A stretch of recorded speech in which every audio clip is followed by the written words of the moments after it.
Hello, I'm David Tepera of the Dekeday Foundation. We appreciate you joining us today for our feature of the week, League City Fire Department. We chose the fire department because we were hoping to help League City residents have a better understanding of how it functions. To help explain that, with us here today is League City's Fire Chief, Brad Goudie. Chief, how are you? Wonderful, thank you, and how are you? I'm doing very well, and we do appreciate you taking the time for us here at Fire Station 1. Before we get into the explanation of the fire department, tell us a little bit about you and how you became our fire chief. 23 years ago, I started working as a volunteer firefighter. It's something that I really developed a passion and a love for, and knew it's a career change that I needed to make. And that time went to the fire academy, police academy, paramedic school, on to get my bachelor's degree in emergency management. And wow. Really took advantage of every training and learning opportunity that became available, and advanced up through the ranks in the fire service. Worked 7 years as an assistant fire chief.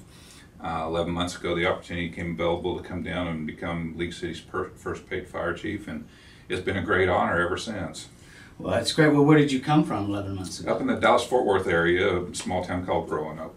Okay, yeah, I've heard of it. Right. Well, and I've actually read your credential list, and it is quite impressive. Thank you. So we feel honored to have someone like you helping protect our city. Yeah, it's an honor to be part of such a wonderful city. Yeah, I agree. Thank you. Well, okay, well, let's get into it a little bit. You know, how many fire stations and firefighters does League City have? Currently, the city's got 5 fire stations, and we've got a roster of 123 firefighters. Wow. Well, that's pretty good. So how many firefighters typically work at each station? We've got an average of 20 to 25 at each station. Okay. I'm always looking for new, wonderful volunteers as well. Okay, so there is a need for more firefighters. Yes, sir, absolutely. Okay, well, and we'll get a website later on, and Correct. So people who are interested can go to it. Well, okay, well, let's just get into it. Okay, so I have a fire at my house. I call 911. Take us through the process of what happens. Obviously, the first step in it is the 911's call is placed to our dispatch center, which is our League City Police Department. At that time, the dispatcher will take the pertinent information, the type of incident, the location, if there's any life safety hazards, and they will initiate a tone to pager to our volunteer firefighters. Once they receive the tone, they respond to the fire stations, and as they assemble an appropriate level of staffing on their trucks, then they'll respond to the scene.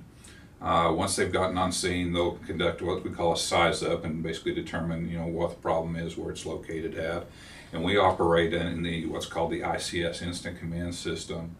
At that time, we designate what's called an incident commander. It's kind of basically a person that's in charge of the scene, and they will determine what the tactics are and make assignments as companies are responding in. Once the problem has been resolved, obviously they'll go back into service, but it really doesn't stop there. They've got fire reporting that there's a lot of paperwork that's got to be done with it. We've got to inspect our trucks, make sure they're back in service and ready for the next call. Right. So, and I guess according to the situation, I mean, just not firefighters, but I guess police are called out, or EMS. Police, EMS, anybody's sport. There's a lot of times we'll have the public works and the water department get involved because they may need to assist on boosting the pressure and controlling some of that as well. Right, and I guess depending on the severity of the fire, on how many stations are going to be involved with it. Not so many. In addition to that, is there's a lot of times that we don't have enough within the city that we have to call in our neighboring departments. So it's important that we have a good relationship with our surrounding cities, and we call that in, and we call that what's called mutual aid. Okay, so, and I guess that works vice versa as yes, well. Sir, absolutely. So we would help them also. Correct. Oh, interesting. Okay, well, tell us. What's the typical time does it take for once a phone call's been made to which the fire department typically gets to the situation? Currently, we're looking at we're averaging response time about 7.5 minutes from receipt of the call by the firefighters to the first arriving unit being on scene. Okay, and that's pretty good. well, let me ask you. Okay, so the firefighters are called at a fire station. I mean, do they need to get to the fire station, or do some of them already have their equipment with them, or in trucks, or how does that kind of work? The way we operate here within League City is everybody responds to a fire station and they respond on a fire apparatus. By doing this, we're minimizing the number of individuals that are running around in personal vehicles. Sure. It's easier for accountability, having everybody arrive on the same truck so we know where everybody's at and what they're doing. Okay. Well, that being said, so it sounds like this is possibly 100% volunteer fire department? Yes, sir. Okay, so there's no paid firefighters at all? Myself and my administrative assistants are the only paid members within the fire department. Everybody else is 100% volunteer. Well, how interesting. I mean, first of all, that saves the city, I'm sure, quite a bit of money. You know. They're looking, if League City was a full paid staff, you're looking at probably $10 to $11 million in salaries alone if they were going to. So the volunteers are saving the citizens a lot of tax dollars. Wow, that's incredible. And then you have like 127 firefighters, and that many people just voluntarily are involved with this city. That's exciting to know that. So, well, Chief Goudie, tell us what kind of training is involved for our volunteers. One of the things that impressed me when I first arrived here was the level of standards that they've established for their training here.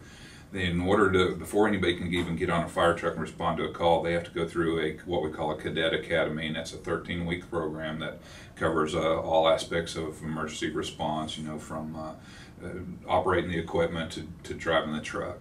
Once they have completed that, we have ongoing training. The volunteers meet every Tuesday night for about a 3-hour training. And wow. They're covering from all aspects, from technical rescue to hazardous materials to, you know, operating equipment and handling incidents. So the training never stops. It's an ongoing process. Well, well, how many calls do you typically receive in a month or a year? Currently, we're about 960 calls per year, so average is about 80 calls a month. Wow. So that's pretty good. So are there certain times of the year that's busier than others? Not really. We see a little bit of increase in the winter time because of you know, use of alternate heating methods. We see a little bit increase in the springtime due to storm activity. We have a lot of lightning strikes that cause fires and problems that evolve, you know, from flooding and rescues and stuff like that. So, but it's pretty flat throughout the year. Oh, really? Okay. That was interesting because you always think July 4th or when we pop our heaters on in Christmas time that. You know, we do see a lot, you know, around Christmas, the first time the heaters are fired up, and a lot of that is just smoke scares because you'll get dust and stuff that will build up on heating elements. Right. And there's not a true emergency, but it's enough to make you think there is. Right. I can understand that. Well, oh, that's good to know all the things, the way the process works, and know about the volunteers and so forth. But tell us how the League City Fire Department reaches out with the community. In addition to the emergency response, we're heavily involved in fire prevention activities, public relations. The month of October is Fire Prevention Month, so just about every day of the week we've got a cruise out of all the elementary schools working with fire prevention. We're involved with National Night Out, neighborhood block parties. There's probably once a week we're out at the YMCA for fire prevention, stuff like that. And so they're heavily engaged and involved with the community. Okay, and I agree. I do. You know, we're very involved in our community, and we see the fire department at all the different functions. It's they love to get out there. Yeah, and again, it's just really neat as volunteers that to still be so engaged with the community the way they are. Well, you know, you've told us a lot of things, and there's people I'm sure that are watching that are very interested in maybe volunteering or finding out more about the fire department. Can you give us the main location and the website? There's a variety of ways of getting additional information to become involved.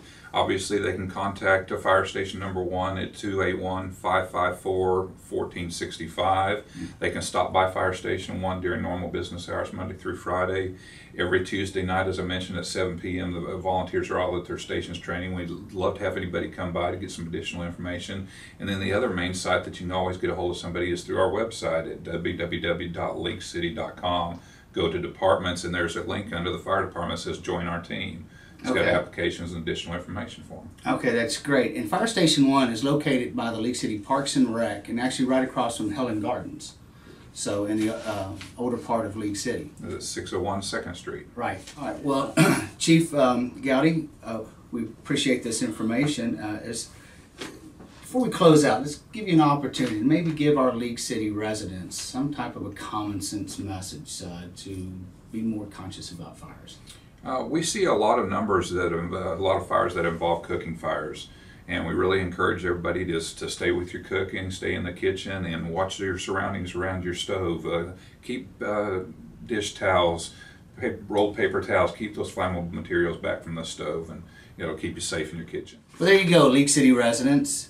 I mean, we obviously have a quality fire chief who's helping to protect our city. Many volunteers who are also helping to rescue us. We feel very honored to have such a quality fire department running in our League City. As always, be safe, be responsible. Thank you. Thank you. All right.